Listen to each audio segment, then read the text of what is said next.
you go and they don't, it'll get filled up and there won't be room for you. But, one of the things about eternal punishment is that we really don't like the idea of somebody who's terrible not being punished. I mean, Eric, the dead boy who his mom has made a blog and a video site for him. Channeling Eric? Yeah. And he has said, and he interviewed Hitler, and basically, no, Hitler's not going to hell. Hitler's fine. And, I mean, that just sends people around the bend. They can't imagine a world in which Hitler doesn't go to hell. He has to go to hell. And it's like the idea that there's a bigger picture in which that kind of punishment doesn't play a part is just almost beyond people to fathom. Well, I think Hitler played I do think that someone who, like Hitler, okay, because I do believe that when we come to the earth plane for two reasons. One, obviously, is to learn. But in the other thing that I look at is you end up making your own decisions. And when you get a person like Hitler, it is my belief that this is not a lesson for in the way that we understand it. This was a purely evil man. This is all I could say. This was purely an evil man. And I do believe that there's a time where he's going to have to come and review his life and feel everything he's ever done, and that is the punishment. Well, and many would believe that there are karmatic consequences for his actions as well, and that there would be karma that would have to be settled, through life lessons or life experiences in future incarnations. Absolutely. But, when it comes to being reincarnated, okay, you have to agree to it. And it is my understanding that with Hitler, he still is in a place where he refuses to deal with what he did. That's my understanding of it, that he's in a gray area and he has not done his life review. And I don't think that you can move on until you do that. And then you would be, yes, I agree with you, there is absolute karma. People don't understand karma. I see it all the time all over Facebook. People saying, I can't wait to see the karma on this one, the karma on that one, and I giggle. It's not for our happiness. Right. And for us to be able to say, look at that, he got it. No, it comes through many, many lifetimes. And, Hitler is going to be reborn, whether it's on this earth plane or elsewhere. And, yes, indeed, he's going to have to atone for what he did. But, again, he has to also agree to do it. Well, there's another view, and the view that Ben introduced me to is that he was part of an important movement, an important shift in energy, and that he actually volunteered to do a really crappy job, and it did damage him severely. But it wasn't about pure unmotivated evil. When you look at the world since Hitler and how people have moved around and how new discoveries have been made and how just the world has changed. Lines have been redrawn. Just important progress has been made. Things have happened that wouldn't have happened if certain people hadn't moved from Europe to the New World. The discoveries were made. There's a big picture that's much bigger than Hitler. Hello? I believe Hitler played a part. Is what I'm concluding, and it's really hard to accept that someone could play such an incredible role, but I believe that's really what he did. Where probably we have absolute different points of view on that. And I understand what you're saying. I've heard this before. I've looked into it psychically as well. And no, Hitler did what Hitler did. And yes, we did make great advances, absolutely, on people's backs, on experimentation on human beings. This is a purely evil man. And anything that we have progressed because of him is a progression with, I want to use the word, with black energy, with terrible energy, because of the terrible price. And that's why I do wonder about what is going on in this world. But, I do not believe there was anything that Hitler did that contributed to mankind. Could it be argued that the response against Hitler, the advances in technology, the advances in science, the general pulling together of different people to recognize the evil that he represented, could that be seen as a positive factor? In other words, as a part of a larger equation? I would have to really give that some thought. I would have to roll that over. Right. We would have to sit and talk about this and thrash it out, because I have my not only it's my knowing, my knowing tells me something very different.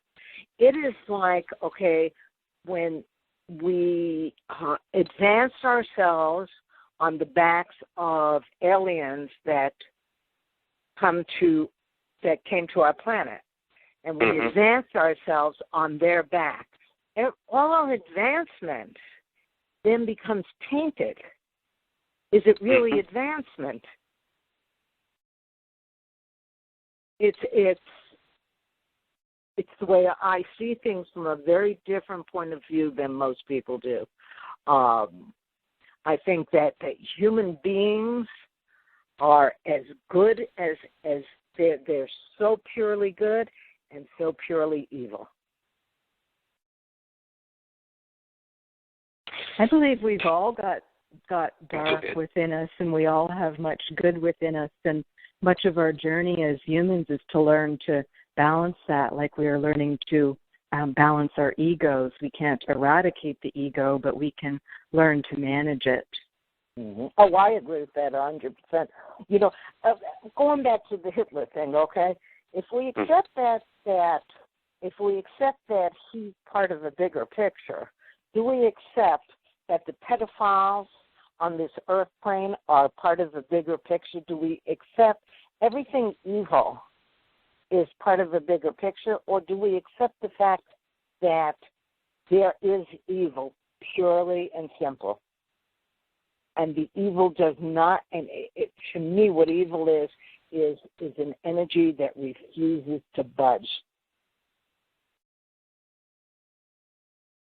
Another interesting question that raises is that it's part of the evolution of soul consciousness to contain, combat, or refute that negative energy in such a way that the negative energy at some point, the evil, as we define it, stops the evil and learns to become good. Do you see that ever happening, or do you think there is some evil that is so intransigent that it's just always going to be there in some sense? I think there's some energies, evil energies, dark energy. I know that everything is a choice. Okay, you choose to raise up your energy. It's a choice, and and when you're on the earth plane, it's a conscious choice. We choose to make it a better energy, or we choose to stay where we are.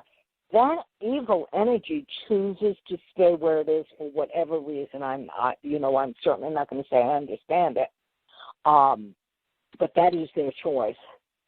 And I don't believe we learn anything from it, because it's always been probably for most of my life, and I'm an old lady here,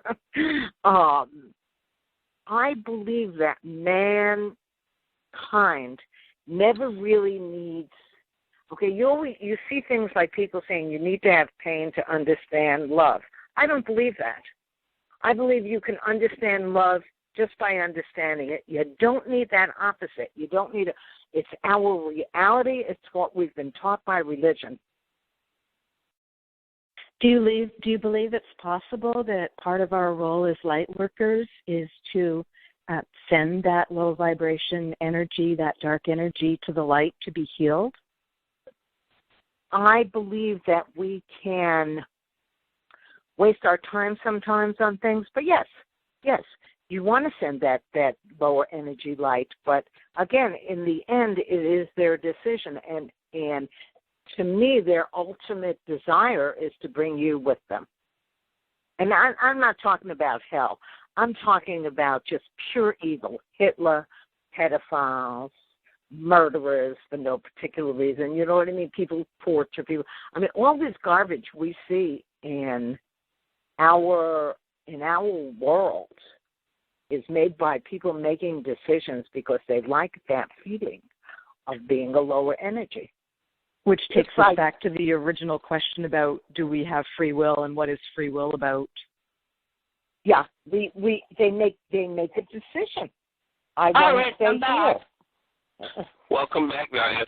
We're in one of those deep philosophical discussions, and it's a spinoff of what we were talking, but all interconnected and all interrelated, and Ben would absolutely love this. In fact, Ben may very well want to weigh in on this. He may already have weighed in one of his writings on your blog, and that is the free will question and the nature of evil question. That's what we're discussing. Well, Abraham Hicks talks about contrast, and I think that's a very useful way of talking about what we call good and evil, because the fact is that we need to mix it up and generate energy and change. And people who we perceive as evil very often don't perceive themselves as evil. They feel that they are doing the right thing for the right reasons. And one of the you believe that? That is one of the ways in which the human race is trying to evolve is that people who are good, who consider themselves good, are loyal to a particular group of people. And we're seeing that in our elections in the United States. Yes, aren't we? What really needs to happen is for people to expand the circle of people to whom they are loyal. And somebody who leads a war and causes great harm to the enemy is considered by his own people to be doing a good thing. And the way that this can be transmuted into higher energy is basically to expand the size of the circle in which you find your followers and the people that are loyal to you and that are loyal to them. Eventually, the entire human race will find that we are all loyal to each other and that we don't have divisions. And that's one of the things that gradually comes about as a result of conflict between groups of people. Mm-hmm. Well, that's part of us healing this feeling of division from source and being separate from source. And I mean, war is very ego-driven in many ways, too. Well, and very money-driven in many ways, too. Absolutely. But, one of the things, I don't want to go back to talking about Hitler, but let's just say that it's really an interesting subject. He loved his people. He was leading his people. He was protecting and defending his people, and he felt that. You really believe that, do you? I don't believe that, not for 1 second, not for one iota. Well, that's why I said I don't want to go back to talking about Hitler. Why don't Yeah, you move on? no, I mean, Give us another think about question. that. When you are so egocentric, you don't care if you're helping anybody. What you care about is that people are following you and adoring you, and that's all that matters to you. And you get bigger and bigger with that adoration. That's what I think, anyway. But anyway, you guys, this has been really cool, but I got to hang.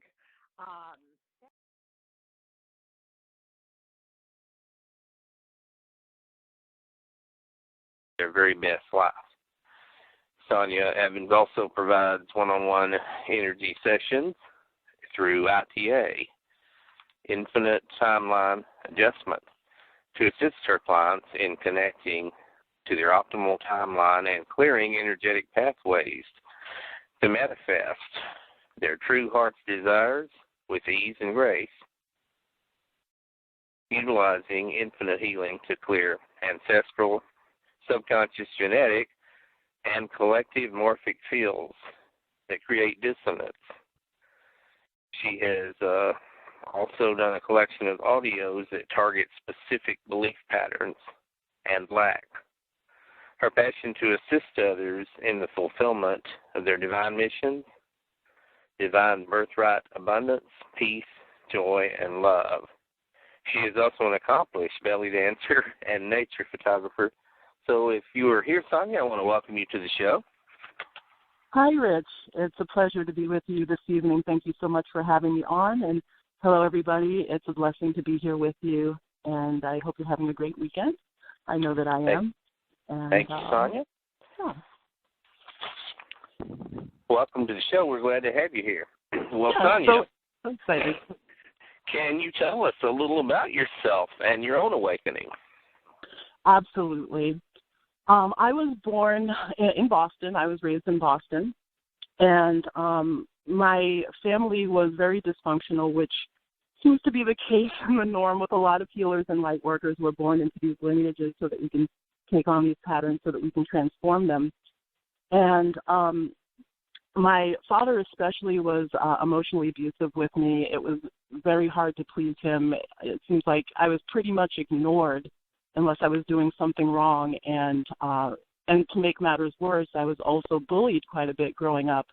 And I was a sensitive child. I was always an empath. And, of course, growing up, I had no idea what this was. So I was, taking all of this energy in and taking it on and didn't know what to do with it. And it created a lot of confusion for me growing up. But I do remember there being these times at night laying in bed when I would feel this love, like this warmth in my heart. And inside I would hear, not audibly, but it would be a voice inside that said, "We are with you. We love you. We're going to get you through this." And looking back on it now, I know that that was, my angelic team, my star family, just reassuring me that, that they were with me and that this was all happening for a reason and this was all going to come together and make sense someday.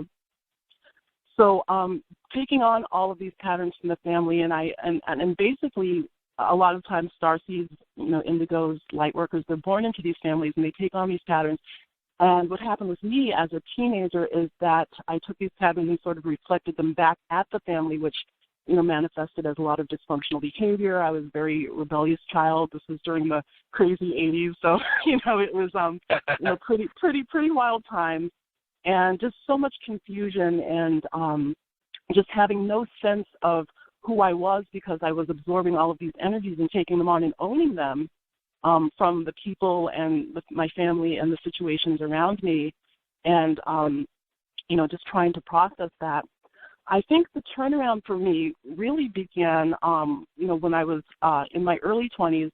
I did end up becoming a Christian. I was involved in fundamentalist religion for several years. And looking back on it now, I'm very thankful for that time in my life. And I realize, and a lot of light workers do come through the channel of Christianity, and it's because we so resonate with the Christ consciousness and the message of Yeshua, even though it has been tainted and sort of convoluted so that the real message has lost a lot of its power. But looking back on it now, I do see that had to be a step in my journey so that I could get grounded in that message. And after a while, I did find myself doubting and questioning and not sure how, God could be so limited. And, this was also made a little bit more complicated by sighting light ships. My star family was appearing to me in the sky and, not really having any answers because, that wasn't in the Bible. So, it was just sort of confusing for me. And it came to a point where I really felt like I had to leave that religion and I had to start searching. And so my journey really began, and I started, reading all of the books that I could find. A friend of mine, I was going through a lot of stuff, and the very first book that she handed me was Louise Hay's You Can Heal Your Life. And I just sort of ate it all up, and this whole understanding of how belief creates our reality and how we can change and shift our lives by changing our beliefs. So, I just sort of voraciously took in everything and reading Louise Hay and Shakti Gawain and Wayne Dwyer and just anything I could get my hands on. And, what was sort of happening, parallel while I was doing all of this reading and searching is that, my life really just started to fall apart.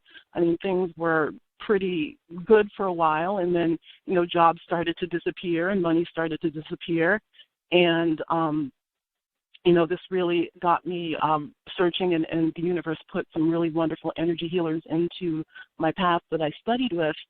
And, I studied and just sort of, dug into everything that I could get my hands on to just sort of have some understanding and to clear and to help understand why I was going through so much and why it was so hard.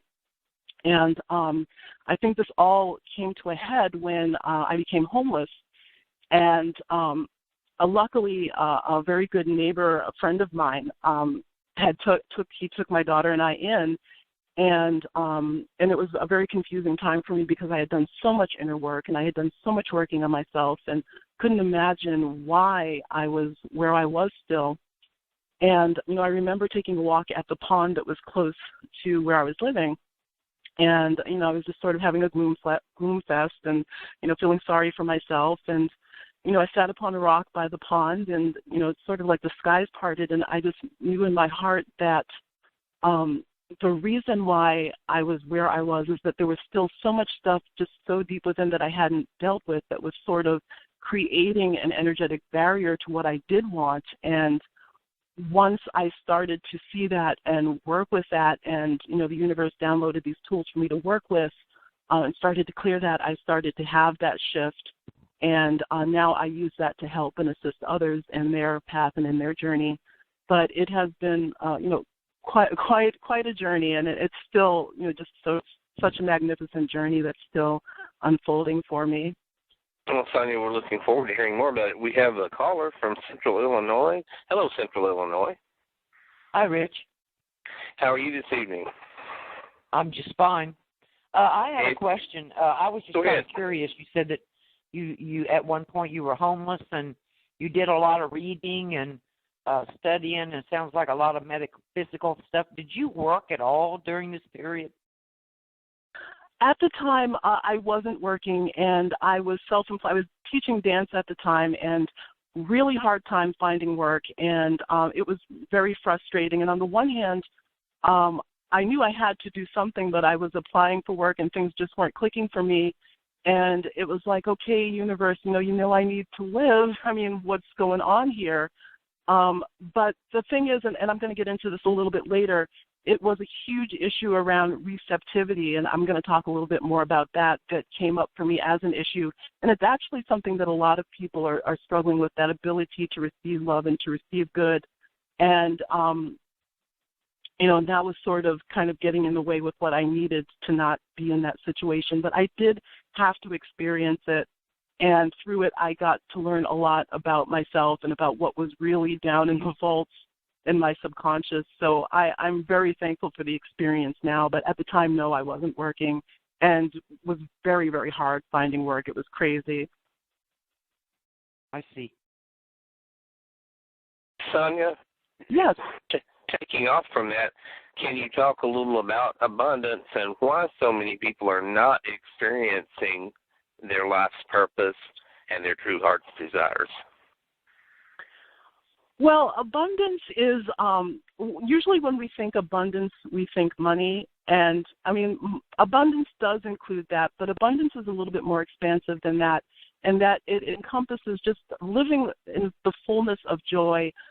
At the root, at our core, the core of our beings, we are divine beings. We are love at the center of our beings, underneath all the illusions, all the stories that we, take on and we believe about ourselves. But it's a matter of bringing that out into our lives as, joy, as peace, as love, as creativity, and living in the fullness of that. And I think just in my own life and in working with clients, that the reason why so many people are not living their life purpose and their true heart's desires, it's manyfold. There's many different aspects to this, but I find for the most part that a lot of people are sort of connected to this belief that, that they have to live a certain life in order to survive here. You have to go to school, you get a job, you get your 9 to 5, the house, the picket fence, and all of this, and then we sort of get locked into that and into this survival mentality and living from the root chakra, and we become afraid to take risks. I think a lot of times it's just fear. Another thing I was just mentioning with the wonderful caller that just called in a few minutes ago is receptivity. A lot of times we're sort of outfitted with these programs of guilt and shame, and they come in through different channels that I'll get into a little bit later. And these set up what I call interfering wave patterns, where we cannot sync up with the frequencies of joy and abundance because we have this stuff that's running in the background. It's sort of like a computer where you have, programs that are running in your computer, and, you can't get to what you want because you have this virus sitting in there. And that also can, block our ability to receive our abundance. A lot of it is family stuff and genetic stuff, ancestral stuff that's handed down to us through our genetics. And I always tell my clients when I'm dealing with an abundance issue that, just examine your parents and their attitudes about money, and what did they say about money, and what are the types of things that you learned from them and their experience, because those experiences that we get in our early childhood are so strong and they stay with us so strongly. I know with my own father, one of the things that he always said over and over is that you live, you work, you die. And, with all respect to him, when he did retire, he died within 2 years. And, it's because, we get these beliefs and they start, running and sort of creating on autopilot. They start, we just start operating out of them without even realizing it. And they can get into our consciousness, very sneakily if we're not living consciously and being aware and being present. And I think that those are some of the reasons. Sometimes it's karmic. A lot of people have taken oaths in past lives, oaths of poverty, oaths of self-denial if they were in a monastery or a monk in another life, nun, vows that we take as nuns that sort of block our abundance. And these things all get trapped into our field and into our energy field. And even though we may want to experience joy and abundance, and we have this vision for this healing ministry, or we have a vision for a business or something that we want to step out on, there's always this thing, this mysterious thing that we can never quite get our fingers on, that just sort of block us and keep us, sort of in this hamster wheel of experiencing the same thing year after year and, month after month. And until we, get that out from the root, then we can open up those channels for that to start flowing to us with a little bit more grace and ease. Well, speaking about years and changes, this is a very pivotal year politically. In terms of the election, there's a lot of unrest public-wise concerning the election. Can you share with us, Sonia, about the significance of 2016 and how we can make the most of the year? Absolutely.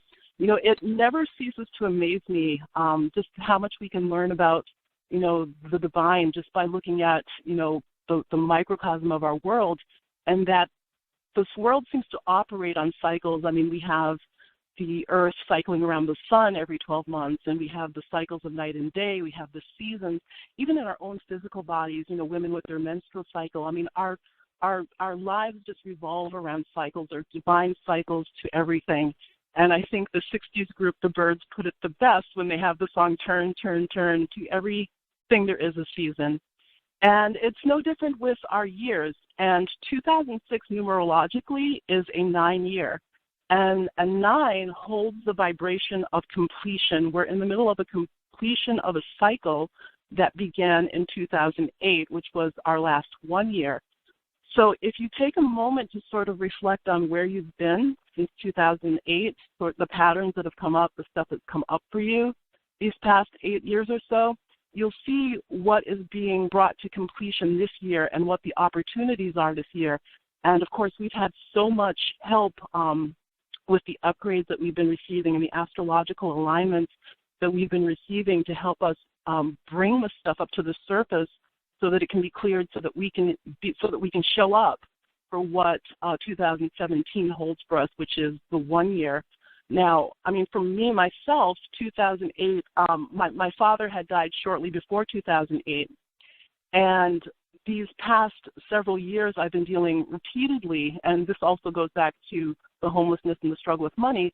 One thing that has been happening for me is, you know, with the emotional abuse and just never feeling good enough and never feeling like I could please him, as a lot of that stuff that was lodged in the consciousness field of my inner child started to come up and manifesting as these situations that were coming up for me to be cleared. And this was all focused around the divine masculine. I've done a lot of divine masculine clearing these past several years, and also meeting, you know, my twin flame these past several years too, and having him mirror a lot of that stuff coming up for me as well.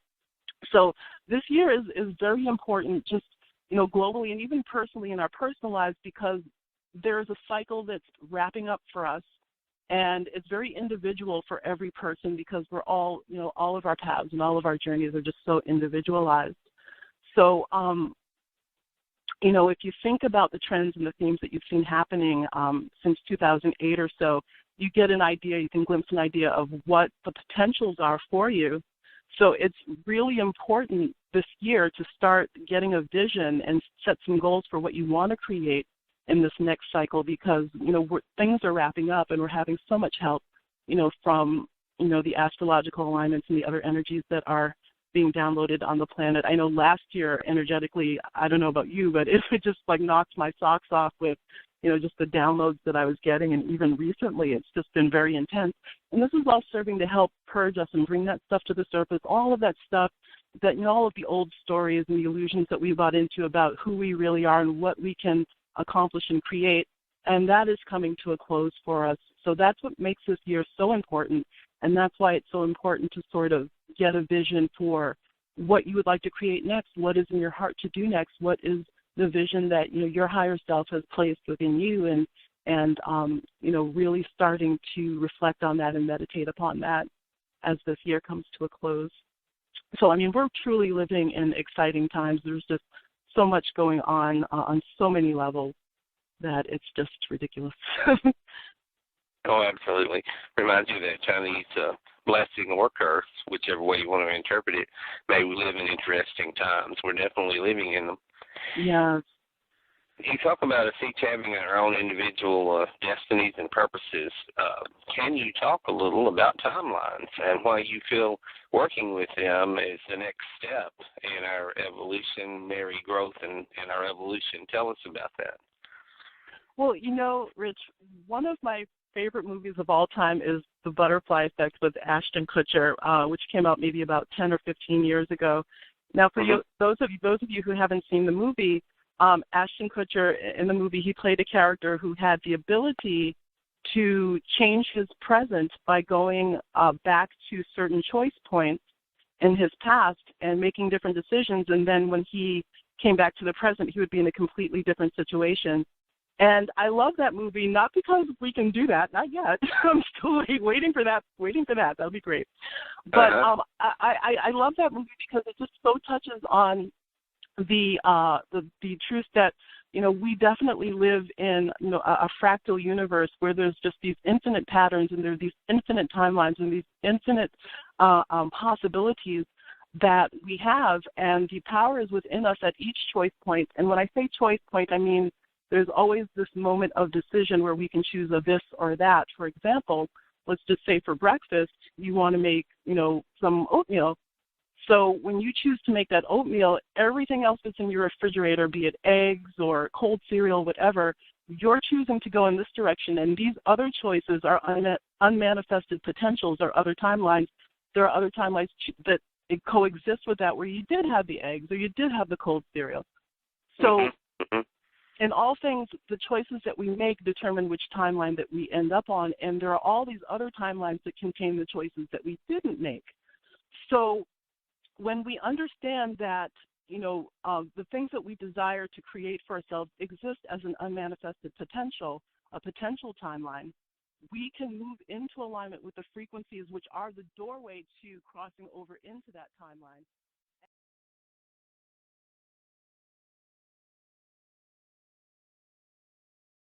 Not digress for a moment, but in case I lose you again, I want to go ahead quickly and mention that you also have something going on called greenhouse servers. Not only have you written an ebook on relationship, but you are involved in a tech startup that's called Greenhouse Servers. Can you tell us a little about that?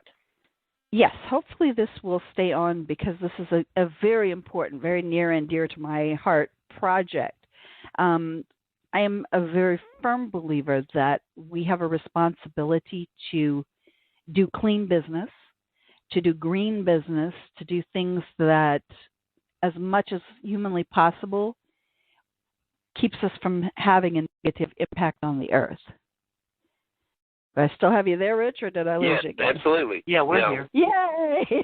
So far, so good. Yes. Wonderful. Well, with greenhouse servers, it is literally a combination of greenhouse and internet technology.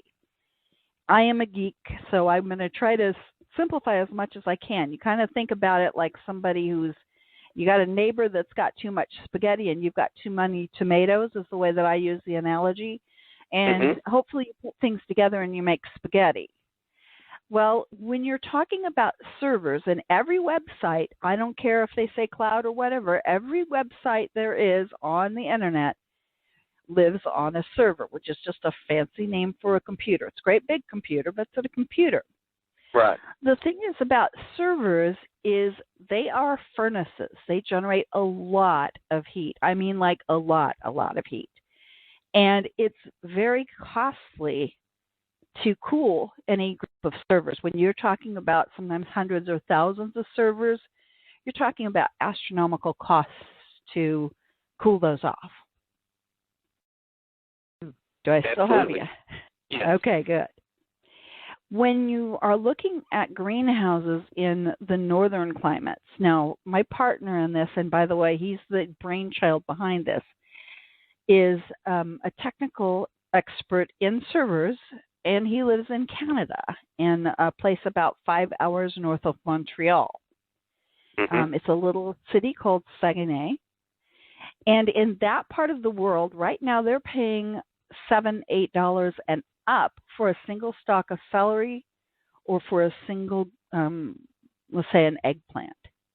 Wow. Because they're having to ship in everything that's fresh food. Anything that's fresh food is just exorbitantly expensive. And with the drought in California, it's even exacerbated the problem further. Well, they have no shortage of water up there, but the problem is that it's just prohibitively expensive to heat a greenhouse during cold weather. Right. With our project, my partner in crime, as it were, has developed a system where we can take all of that excess heat from the servers and actually use it to heat the greenhouses. Love it, It love it. Both problems at once. What's more, we figure that a bank of about 4,000 servers, which is not an extraordinary amount for any hosting company, can heat up to 200,000 square feet of greenhouse space.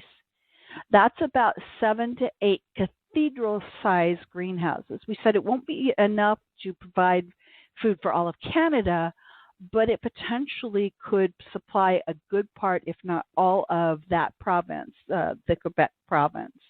Absolutely. And what we're hoping eventually to do is, we're working right now, we're still in the development and fundraising phase, but we're hoping eventually to expand that and actually probably extend the program itself, the software and the systems, to other hosting companies, because we feel like it's so crucially important with the global warming happening, with all of the other things happening. let's take what's right now a waste product, which is all of that heat, yes, and use it for something positive in the most positive ways that we can do it. And our ultimate aim is, as much as humanly possible, to be off the grid, yes, and yes, to eliminate all waste products, because we're going to be working directly adjacent to greenhouses. I mean, the buildings are going to abut one against the other. We're even looking at things like paper waste from the server being shredded and turned into compost. Well, let me ask really you this, looking Leilani. at zero. Mm-hmm. As you are developing these greenhouse servers, will you be selling hosting to people like me for personal blogs, or only to big businesses, or to both? Have you explored that area yet? We have kind of started to explore the area. We were first originally talking about, just selling to other hosting companies. We were going to lease the space in this particular system. But I think that as time goes on, we're probably going to be doing kind of a hybrid between the two. Let's face it, this particular type of business is really, the market's been saturated. There's a lot of hosting companies out there. All you have to do is go to Google and search, and you're going to find hosting, page after page after page. However, because this is such an important project, I think there will be a lot of people and a lot of businesses that will want to participate because it's important to them to save the earth. And that's really what this is about. And as a side effect, feed more people, because that's also what it's about. Back to the agricultural side of it, what kinds of things, Leilani, are you going to plant in the greenhouse, and how will you handle the distribution of the vegetables that you grow? Okay, well, now that's kind of the beauty of this. We are not going to be doing the greenhouse. We have already been, this is not a new project. This is something we've been working on in the background for quite a while. We have a greenhouse partner already in the area who's all over this idea. He's loving it. We have already been working with the city of Saguenay. My partner has already met with them. He's coming up this week for his third or fourth meeting with them. We're like I said, right now we're in the phase where we're scrambling to try to get some funding for this. Honestly, because of the depressed economy there, and frankly the depressed economy where I am, if we can actually get this going, it's going to cost us a lot less than it would cost for a comparable project in a lot of other parts of the world. But also, because of the climate, it's something that's not going to be something that's easy to do just anywhere. And we really want to focus on making this happen. We're just determined to see it through. Well, obviously, today we live in a global economy, and a lot of jobs will be created by your project. But what do you say to people who talk about, well, this is shipping jobs out of the country? What about the people who take issue with the operation being in Canada, for example? What do you say to them? Well, this is something that we actually have talked about at length. The reality is it's not shipping jobs to Canada, it's shipping jobs from Canada here. As I pointed out before, my partner, his name is Frank Bellevance, by the way, and he's a younger man than I am. He's about the age of my kids. This was his brainchild. And when I left my job in November, which was with GoDaddy.com, I had planned to retire. And he approached me about this, and he said, look, I need somebody who knows how to run the business, who still has technical sense, who still understands what we're trying to do here when we go back and forth, that I can trust, that is willing to take this and run with it. And he came and asked me to participate in that level. By the same token, while the climate itself is also going to be a factor with this, there are not a lot of places in the United States that are going to have the extremes of cold climate that you run into as you get up closer to the Arctic Circle, and still have the personnel and all the things that we need to be able to make this functional. That climate is ideal for it. They have plenty of water for the greenhouses. They just need the heat. They have the technical personnel available to be able to run the server end of it. But by the same token, as Frank and I have discussed, from a business perspective, it makes more sense to have the corporate offices here. So we won't have all of the jobs in either Saguenay, Quebec, or in the U.S. We're going to split between, and hopefully both regions will benefit as a result. Leilani, I had a question. I missed Go ahead, the Terry. first part. I had a question. I missed the first part of what you said. And you said that, is it in Canada where you said that a stalk of celery is like $7 or $8?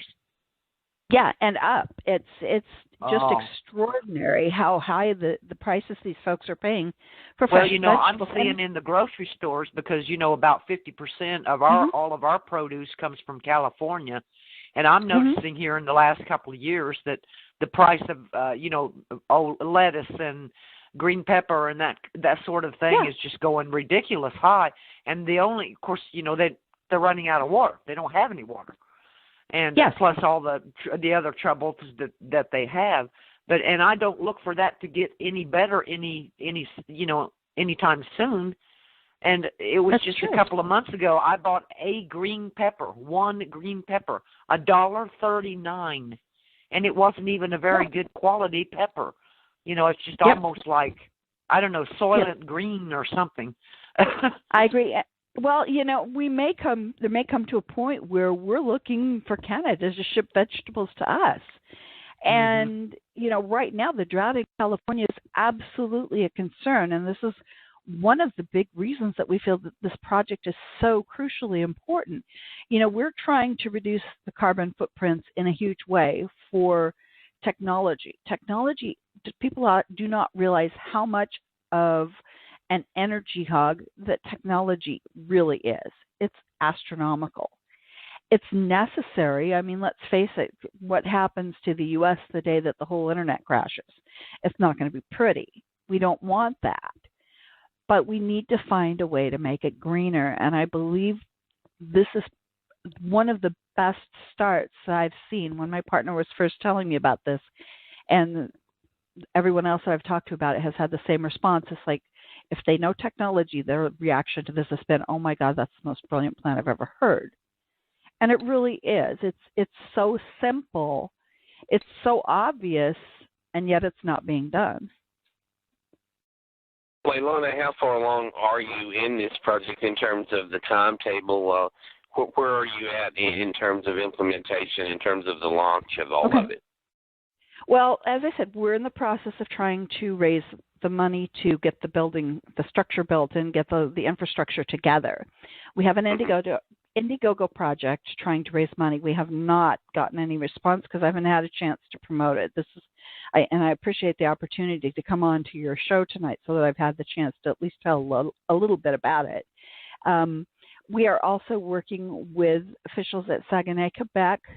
We already know that we're going to be eligible for a number of grants and a number of subsidies both in the U.S. and in Quebec because of the energy efficiency, because technically I'm the CEO, so it's a woman-run business, because of a lot of the other different variables that we've talked about. We are looking at making our buildings as energy efficient in both places. We're going to be doing solar here in Arizona where that makes sense. And, with all of those things involved, it takes time. We were hoping to be further along with the Indiegogo project so that we could start construction at the end of May, early June. If we have to wait on money from grants and federal subsidies, things like that from the two countries, then the timeline obviously gets pushed out significantly because all of those take months and sometimes years to get through. If we can get the funding through, it will take us probably 3 to 6 months to be up and operating, if that. Well, this is very, very, very exciting. Thank you. We've been working hard on it. We've done budgets. We've done our homework in every way that we've been able to do it right now. We do have a website up if people would like to take a look. We've got a couple of videos from my colleague in French Quebec. He's got a little bit of an accent and a warped sense of humor. Our website is greenhouseservers.com, the obvious. And you can find us on Facebook. We're right now. I'm not maybe putting as much on Facebook and on the website as I can because we're really focusing on trying to get this functioning as soon as we can. Because when it comes to global warming, it's not slowing down for anyone. If we can make a dent, so be it. Well, Ilana, I will add you to some more of my Facebook groups that are geared toward promoting things so that you can promote this wide and far. And this show tonight, later on this evening after the show, I will forward a download of the show to you that you'll be welcome to share also. And awesome, you can edit or cut whatever, the particular portion about the greenhouse servers to use that as part of your promotional as well. Feel free. Okay, thank you. I appreciate that very much. We have, as I said, we've really been working hard on this. We've been working on it for several months. This is not something that's new. It's not something that we haven't thought out all the particulars. We have, I'm going to actually probably tonight or tomorrow be adding a stylized diagram that says here's how the system fits together so that you can see it. And it really is very simple. And what's even better about it is the program that runs this, the actual software that runs it. We have already done our proof of concept testing on a small scale.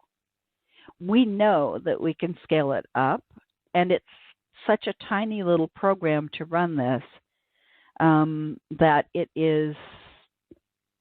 We know we could probably run 1,000 different locations on one computer. It's very simple to operate.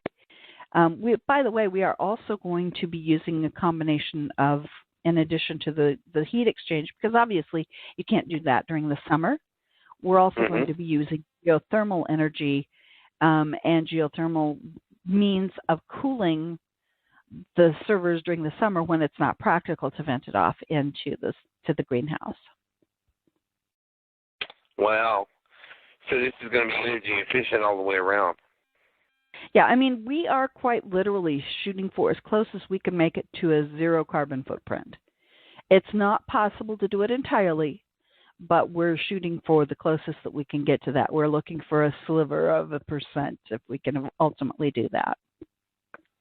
Now, your friend on the Canadian end, is he getting a lot of support and interest up there? Is there a lot of Canadian interest as well in this?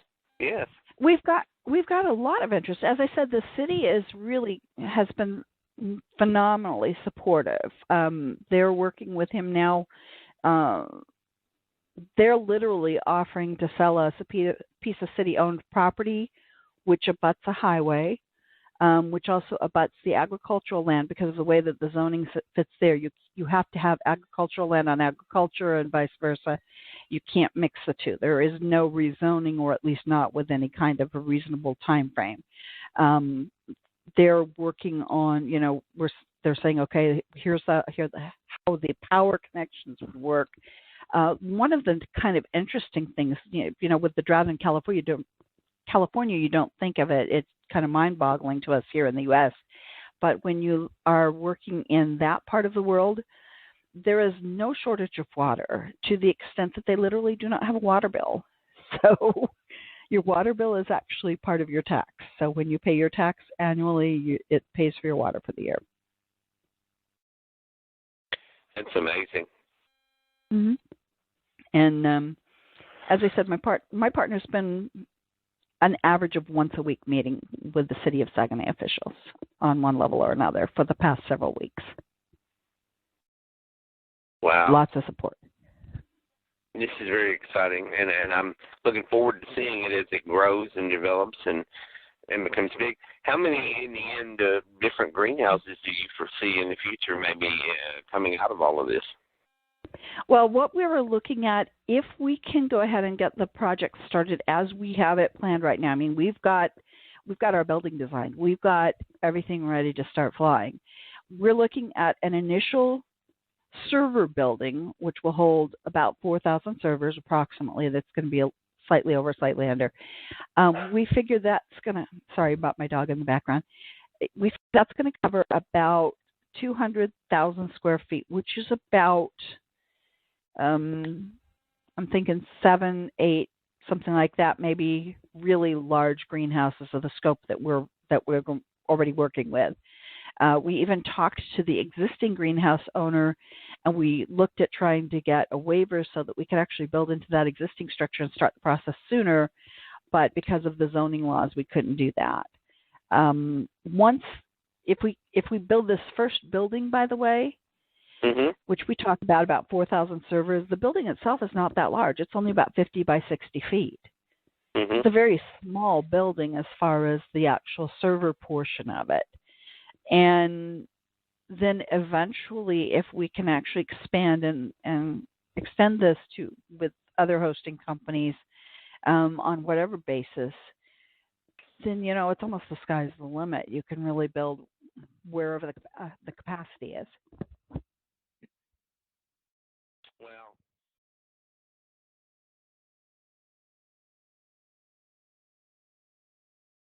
in a good mood and was trying to maintain that and being silly and laughing.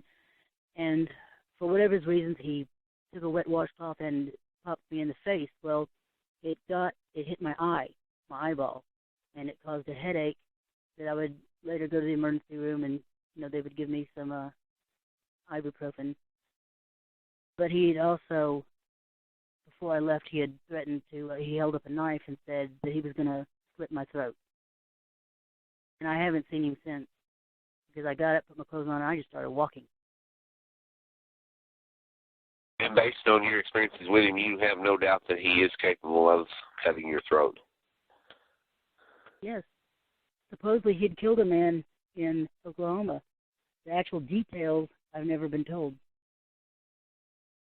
But I do know he spent 8 years in prison in Oklahoma.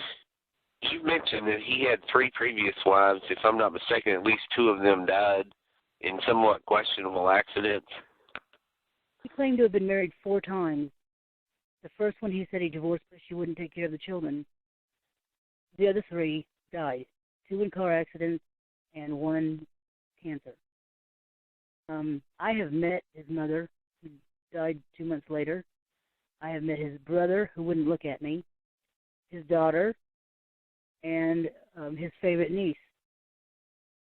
And I could have asked them questions, but he never left my side. See, I would have to ask them questions about him in front of him. And I didn't want to see that, because I didn't feel like I would ever get an honest answer anyway. His mother did tell me, control him, and smiled at me before she died. And I just smiled and nodded, thinking, there's no way I can control this guy. I understand. Sounds like you were lucky to get away from him. I feel that I'm lucky to get away from him. It hasn't been probably easy. Lucky to be alive. Absolutely. Very possibly. There was 3 occasions, 3 nights in a row where I was certain that he had drugged me. The first time we had smoked meth, remember, methamphetamine, and I went unconscious while performing oral sex on him. And then I woke up, and I realized what was happening, and the next thing I know, it was a blackout again. And the very next day, I didn't know who he was that morning. I didn't know who he was. And I tried to play it off, asking him for a cigarette, trying to get my mind together, and of course, eventually it would dawn on me who he was. The next night, same thing happened. And on the third night, because the last thing I would remember is, hey, you want to drink the rest of this Smirnoff? And I'm not much of a drinker, but I did like the screwdriver Smirnoff. He never offered me his drink. He must have put something in him. And whether that was like my own Rohypnol. Ativan, ma'am? It could have been like Rohypnol, the date rape drug. Someone suggested that to me, because it's out of your system in 6 hours. But the next morning, of course, I didn't remember him again. And the third night, I was drinking the Smirnoff, and I looked down, and I said, uh-oh, because I just realized he tricked me again. 3 nights in a row. That's kind of part of my disability, is that I can have blackouts, even if nobody's there to bother me. I can still sometimes not remember what happened the day before without any kind of drug or alcohol. That's just the way I am. I don't know why. But he's going against me. Marlena, if I recall correctly, there was an incident where your dog suddenly collapsed on the floor, and you felt as if maybe he had also been drugging your dog, that beautiful Alaskan Husky. I still feel that he was drugging her. When the rapes were occurring, where was my dog? We had had consensual sex, and dogs are going to get curious over what you're doing over there. Well, the rapes, my dog slipped through. So I always felt he was 5 steps ahead of me no matter what. He seemed to know what I was going to do before I did it. And because of the meth, I really didn't know necessarily what was real and what wasn't, because meth can make you paranoid. Well,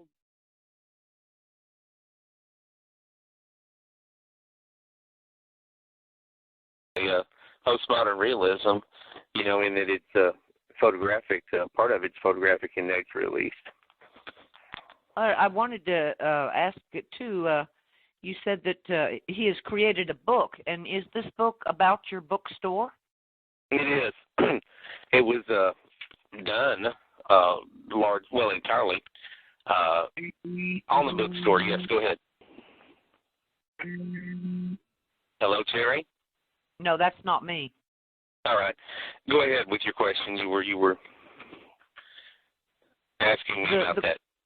Yeah, the question that I asked was, about the book that he has created is about your bookstore. Yes, that's correct. He did a series of photo shoots there in the store over a period of time. And these are photographs of different parts of the store, different shelves, different books, different movies, different records, in various parts of the store. And, of course, it's done, once again, it's an art book. Some would call it a small coffee table book because it's a large, oversized paperback, and it's documenting scenes from there within the store at that time. So it reflects how the store looked in many areas at that time. Could you describe some of the pictures in the books? Oh, sure, absolutely. The photo shoots were done largely in 2009 and 2010, and this edition, which I have, is number 6 of 100. This was a signed and numbered. There were only 100 of these produced, so it's a limited edition art piece.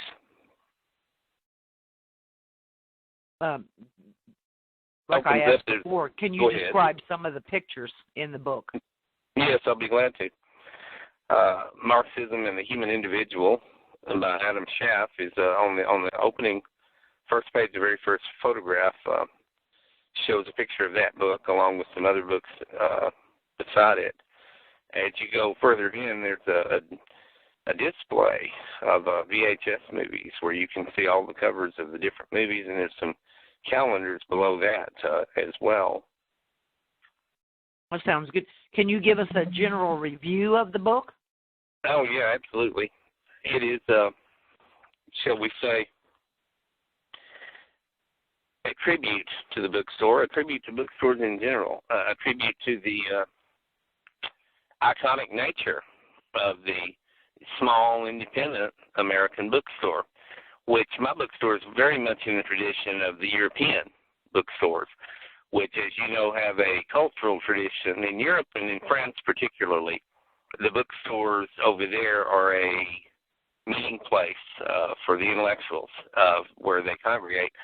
There is one bookstore in particular in Paris where Ernest Hemingway and Gertrude Stein and Mao Zedong and a number of historical and literary figures frequented this store. And in many European bookstores, they have they did back in the 20s and 30s and 40s, what was known as a salon. And this would be a gathering of intellectuals who would sit around and talk and discuss issues, and all of these important cultural discussions would take place within bookstores in Europe. And so my store is very much within that tradition, as opposed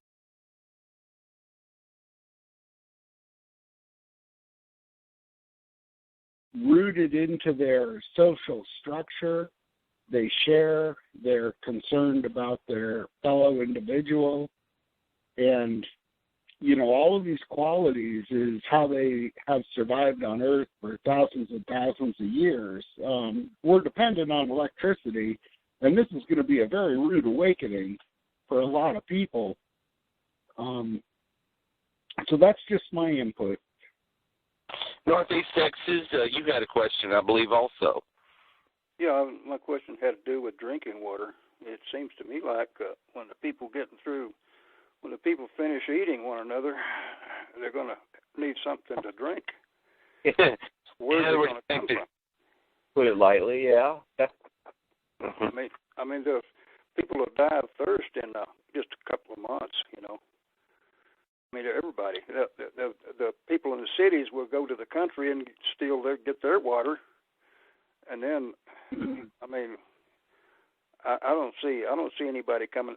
Very few people coming out of it alive. No, but my question was this: what does the gentleman propose we do about it? Nobody has a plan, and that's another thing I think Koppel has addressed in a big way. There is no plan, and I'm sure that the think tanks in the Department of Defense have people on it, but they're really, it's such of a severe scenario that it's so massive and has such of a long reach across potentially across the entire North American continent that it's almost impossible to think of a rescue, that a way back. How do you? Time, yeah. If we cut down on the population through positive eugenics, birth control and stuff like that, it still wouldn't be in time to save us from. No, when this happens, if this happens, and Ted Koppel believes it's not a question of when or if it's going to happen. It's going to happen so suddenly, it's going to catch everybody unprepared. And if there's not a plan in place, and apparently there's not, we're all going to be in a major fix.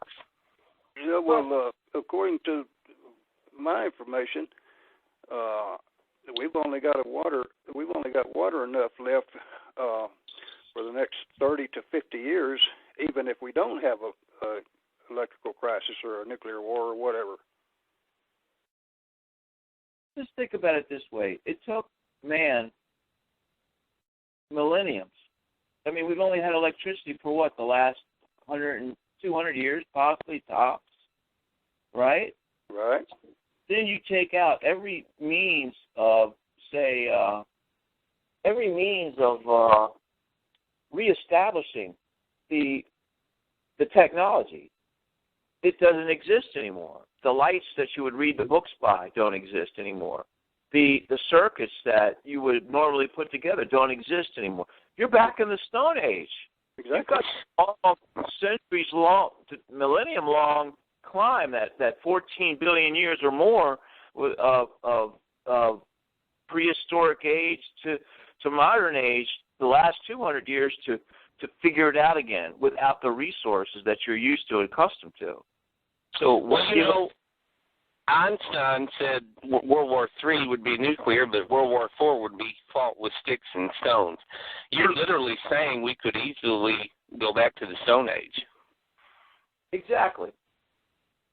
And that's, and in the case of a nuclear disaster, that's not all that far off hook, is it? I mean, to think that way, he was right in that. But the fact of the matter is, we just we won't have the resources to get back. And you're right, it would be back to sticks and stones, without a doubt. For the vast majority of people, anyway. Right. Yeah, because even the ammunition's going to run out at a certain point for those who do have the weapons. And, the raiding and looting, they can acquire ammo for a period of time, but eventually even that runs out. And if you don't have a manufacturing process to make more, there we go. It's all based on how much knowledge you have of the natural world. Most of the grass seeds you can eat. If you know what plants to eat and that are available to you in your area, you can scavenge and basically survive. I mean, people have done it for millions of years. but people don't have that knowledge, nor are they developing that knowledge. I know some people who do and are practicing that because they see this coming.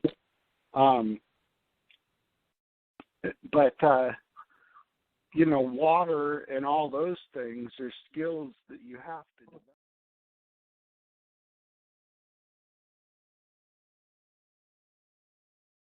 And I have no doubt it's because of what happened that day.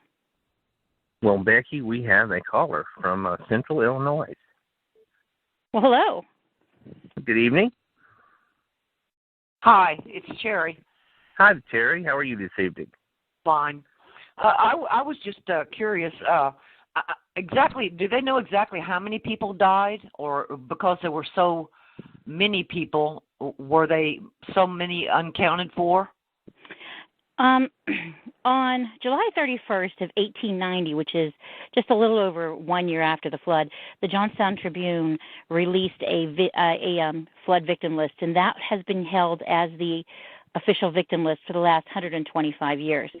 My book changes that number, and I can honestly say I don't know the exact number yet, because since I've announced the release of this book, I've been getting emails, messages, phone calls, people wanting me to include their family member that was either wrongfully identified or not identified. So that number, the number I have, is going to change, and I don't know what the exact one is going to end up to. There is also a bunch of people who weren't identified, parts of bodies, people who were identified by how much they weigh, the jewelry on their body. All of that will be included in my book so that you will get a fuller picture of the enormity of the catastrophe. It's going to be listed, not just the official list that stands now, is just a bunch of names, ages, where, what part of town they lived in, where they were buried. To me, that's just a name. As I've been researching, I've been discovering stories. These people, they're not just a name. Their lives, their families. They're just like you and I, sitting down to eat, or the floodwater was in the city, and they were trying to move their furniture up. But imagine someone's carrying furniture up the stairs, and then the flood just takes them. Or you're in an attic trying to get away, and you have to put your children one by one on debris as it floats by to try to save their lives. It is so hard for me to wrap my head around the enormity. It's horrendous. Horrendous. A mom placed each child on a piece of debris and told them goodbye and say God would watch over them. How do you do that? Mm-hmm. They didn't have any other choice. No, they didn't. They really didn't. I have literally sat and cried reading these, because the more I research into the list, it's not even just a list anymore. These are people to me. Just, there are lives.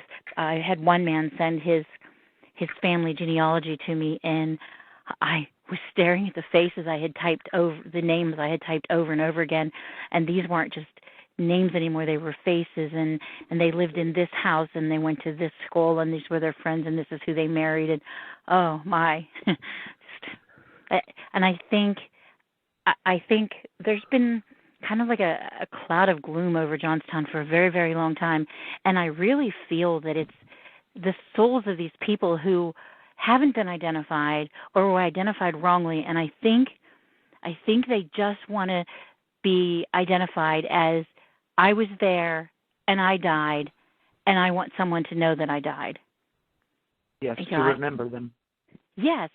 In fact, I really...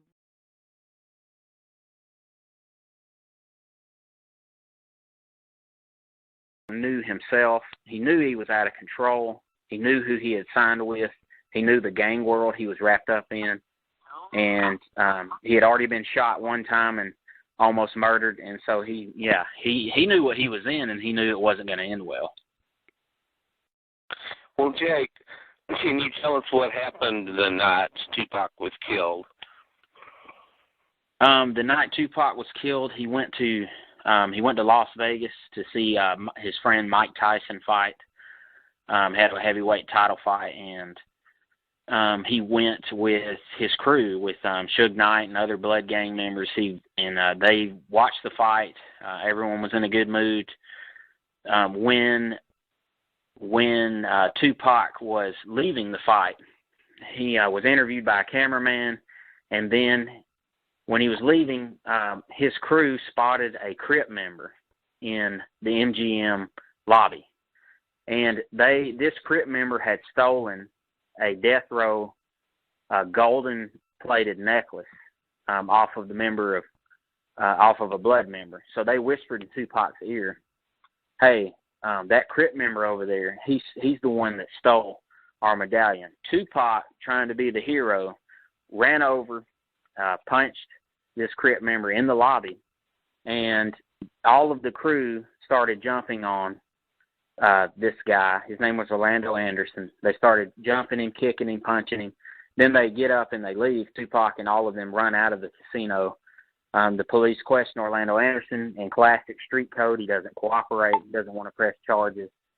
And Tupac goes back to his hotel room and tells his girlfriend she better stay in the hotel. So they get in their car in a black BMW, and they're riding down the road and down the Strip in Las Vegas.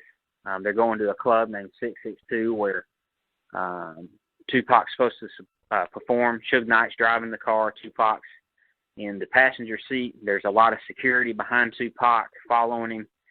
And around this time, or a little bit before it, based on the Compton police I've talked to who dealt with the case, they said that Orlando Anderson, when Tupac went and punched him, Tupac signed his death certificate, because you don't do that in their world. And Tupac was out of control, and he bit off more than he could chew.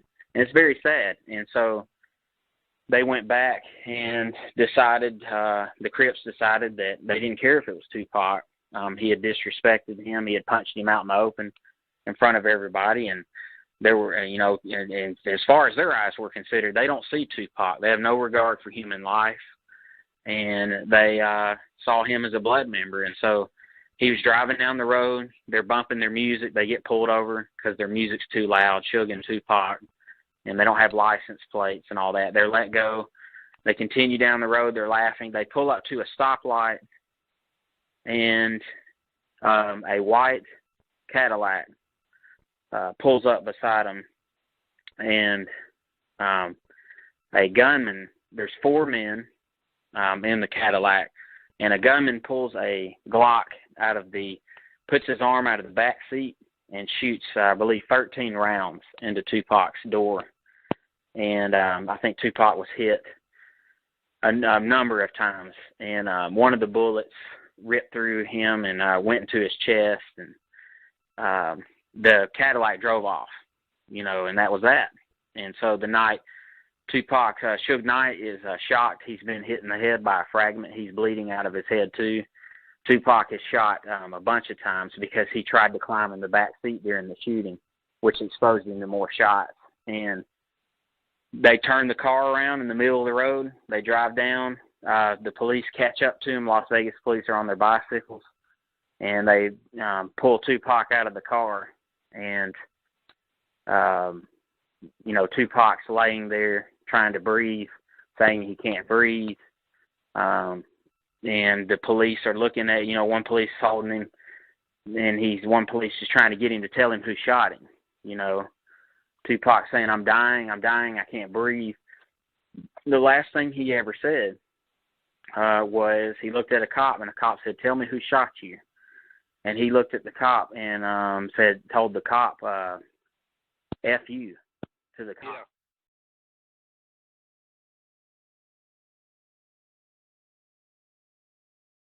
The event, which we will be discussing tonight.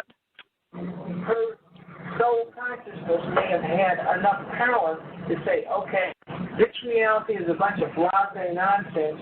We're going to go on to something else right now. No, it's just like dying or passing, which I love that word too. All right. In other words, my thing is going to be different than everybody else's death. Whether or not I know what it is, is just for me. Some people can experience their own death in the here and now because they can consciously walk into, at any time they want to, another reality. In other words, it's another reality. 1 year before the murder-suicide, that was Michael's voice at the group. And he was talking about the way I look at it, if it was tomorrow, I'd go to sleep, I'd be ready. My death is going to be different to everybody else's death. Some people can experience their own death in the here and now. It was about 4:30 on the afternoon of Tuesday, September 8, 1981. The two children, boys 11 and 6 years old, walked home from school after getting off the school bus and seeing their mother's car was back in the driveway. Catherine had been gone to Kentucky for 5 weeks and had arrived back Monday, September the 7th, Labor Day night. Michael had already gotten home from Dallas on Friday. When the children came in and discovered the horrifying scene, they immediately called their grandmother, Catherine's mother. The scene was shocking. Catherine was on the bed, 2 .22 caliber rifle shots to her head. Seated next to the bed, leaning against the dresser, was the body of Michael, who had apparently committed suicide by shooting himself in the head after killing Catherine. In the kitchen, a strange occult symbol was done on the tabletop. Michael had drawn a pyramid with an eye hovering over it, with a man and woman holding hands walking down a pathway toward a dark door in the front of the pyramid. Below the pyramid were written these words: life, death, and dying. A number of occult and mystical books from Michael's mass library of esoteric literature was nearby. That's the scene. And we have a caller, I see, from Illinois. Good evening. Hi, Rich. I just wanted to ask, when and how did Michael and Catherine meet? They met in Dallas in the Metroplex whenever they were working together at Level or Blinds. And they developed a relationship at that time in the late 70s and began living together. One apartment after another. They were in more than one place. And then they ended up coming to the, moving out into the country where the incident, the murder-suicide occurred. They had moved out there by early 1980, and the event itself happened in September of 81. I see. Were they?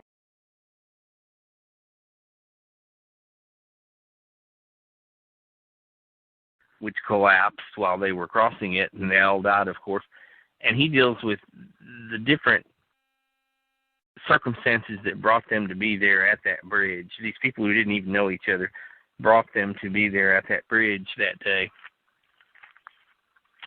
And the question of a chaotic universe in which random events occur versus the concept of a deterministic universe in which an ordered destiny or fate is at work is one of the questions that's raised by these type of things. Viewed from the perspective of a random chance universe, what are the odds that a young woman who left Paris, Texas to move to Anchorage, Alaska would happen to stop at that precise location, Liard Hot Springs, at that particular time of day to become the victim of a bear attack? Questions arise along the lines of, what if she had come to the park an hour earlier and left an hour earlier? What if they'd arrived there the day before? Then would she have avoided what happened? In a meaningless universe, what happened to her was random and without rhyme or reason. Now, viewed from a perspective of destiny, a deterministic universe, other elements come into play. There's the question of, do people realize when their time is near? Patty had remarked several times to friends and family, I will never live to see 40. Well, she was 37 when the bear attack occurred. She had remarked just before leaving Paris, "I want to get away from it all and start a new life." And there's a very strange, which her daughter, Kristen, who's now an adult, wrote about in a topics forum thread. Apparently, and this was just joking, of course, when they were leaving Paris, at the very beginning of their trip, they stopped at a guy's house, and Patty jokingly said, when I get back up there to Alaska, I'm going to feed the bears. And the guy looked there and he said, "Girl, those bears will eat you up." And he was just joking, just making an offhanded remark. But it takes on a cryptic, predictive type element when you view what happened. In light of what happened, a lot of different things take on a different meaning, depending on one's point of view. Oh, yeah. Yeah, we ask ourselves that all the time, in day-to-day living. It's like, oh, darn, maybe this wouldn't have happened if I had done that, or, that person would still be alive if, I had done something different. And, it is. Yeah. It's mind-boggling to think about. Absolutely it is. And there seems to be some indication that some people have some sort of an awareness subconsciously if their death is imminent. It could be that some people have a subconscious awareness when their time is near. Those are deep questions that mankind has wrestled with for ages. I guess since the dawn of mankind, these are questions that... And as one of our occasional guests here on the show, psychologist and the founder of the Birth Order Group, Henry Baxley, he says he believes these questions are unanswerable. He thinks that certain questions are simply unanswerable. And I think that's a very interesting comment. On August the 14th, 1997, a black bear attacked and killed a woman from Paris, Texas, and a Canadian man who tried to save her. 2 other people were severely mauled and hospitalized. This event is statistically more rare than being struck by lightning or winning the lottery.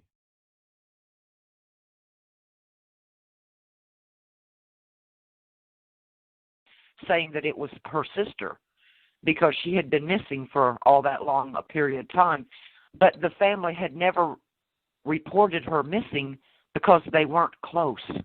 And I always thought that was so odd and so chilling that you wouldn't even report your sister missing for so many years.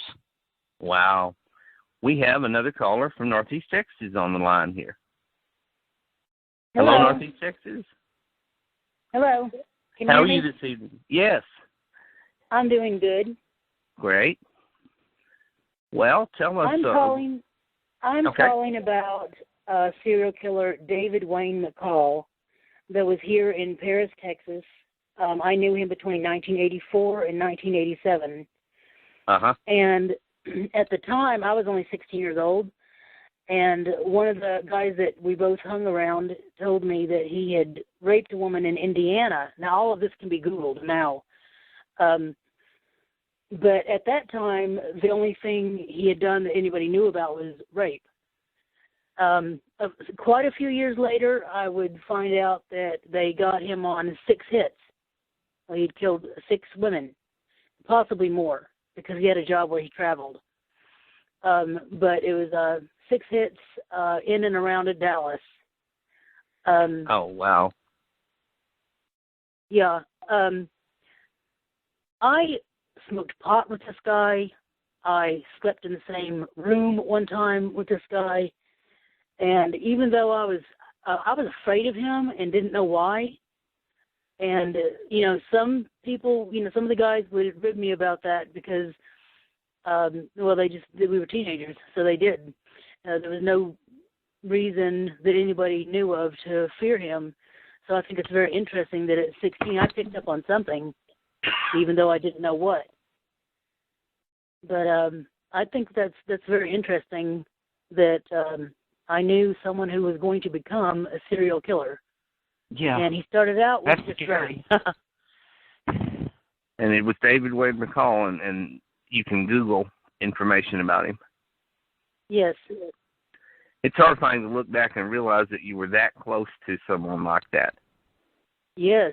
Well, yeah, what about Anne Rule?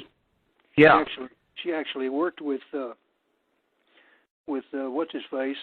Oh, Ted Bundy. You're correct. Ann Rule worked right next to Ted Bundy. Yeah. I think they were in like some kind of a crisis call center or something. Yeah, they were. Suicide crisis call. She later went on to write the book, The Stranger Beside Me, about Ted Bundy. Yeah, excellent book. Excellent Absolutely. book. Henry, tell us. Good Go ahead. Tell us a little about. Yes, go ahead.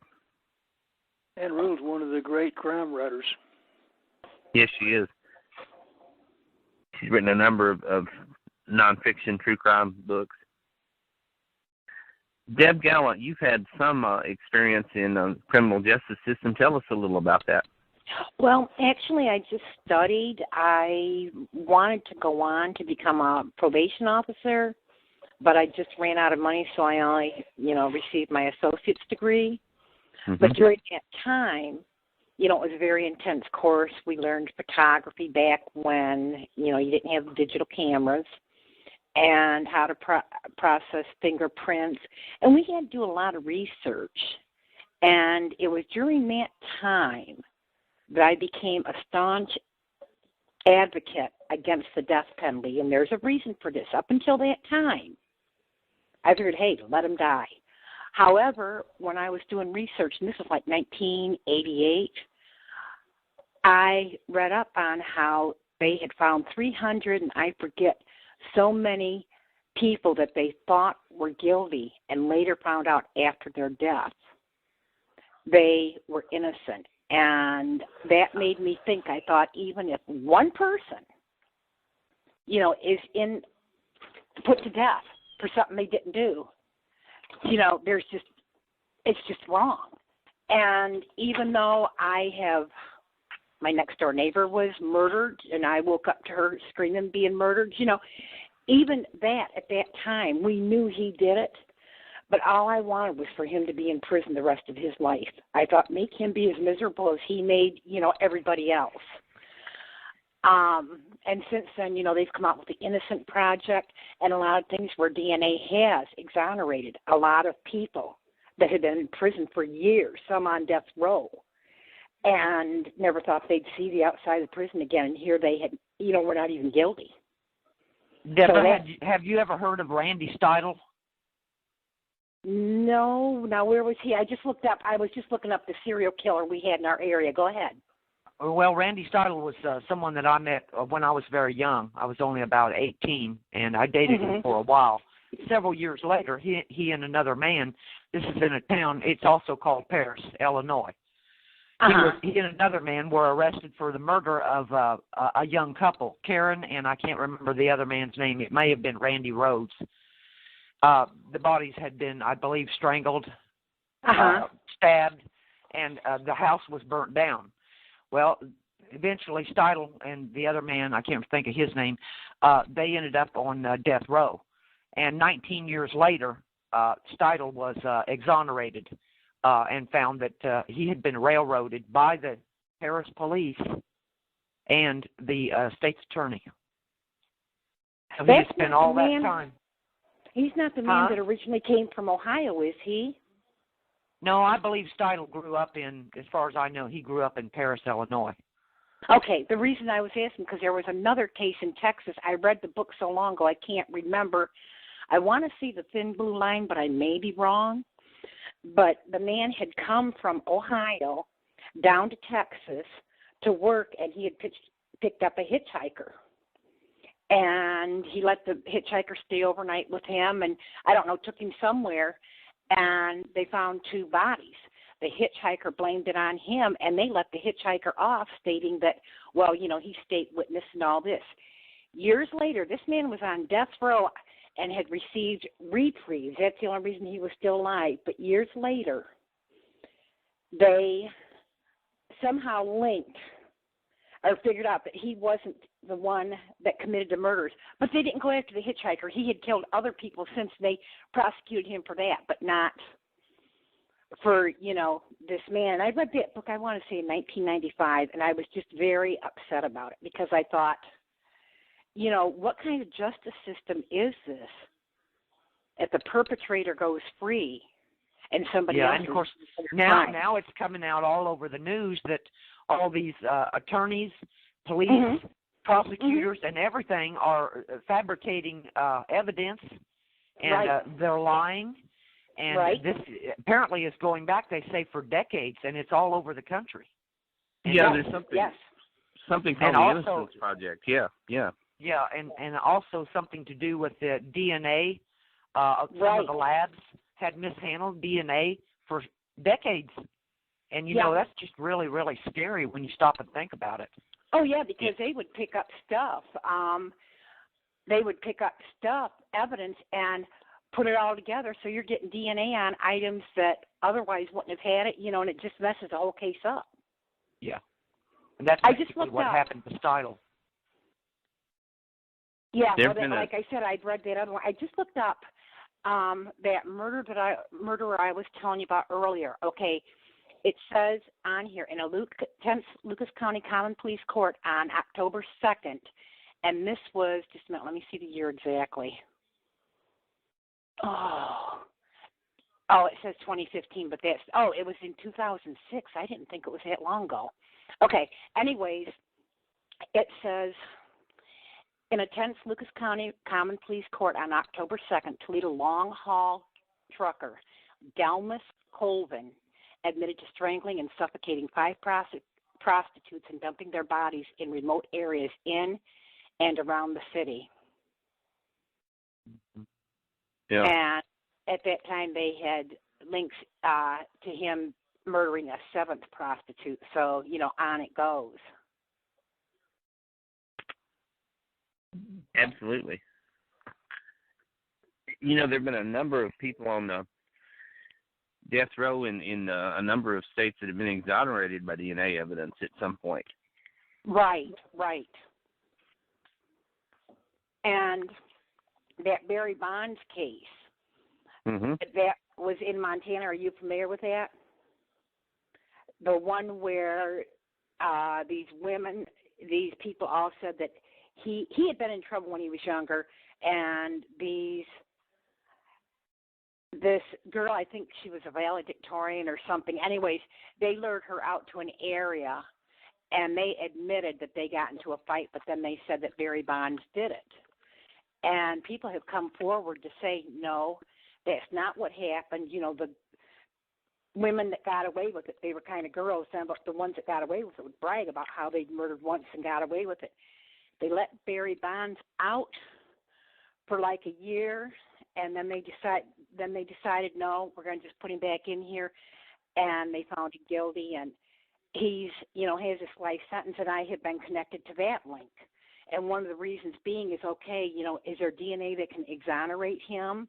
I don't know that he's innocent, but, you know, when you have so many people come forward to state other facts, you know, it just makes you wonder. Yeah. And the prosecutor at that time was running for some kind of office, so he wanted to, you know, that's another thing. It becomes political. They want to make a name for themselves. Yeah, and I'm sure that's happened, you know, ever since there's been, you know, police forces and FBI and prosecutors and the whole bit. I mean, they're the ones that are in position to fabricate evidence if they want to. Right.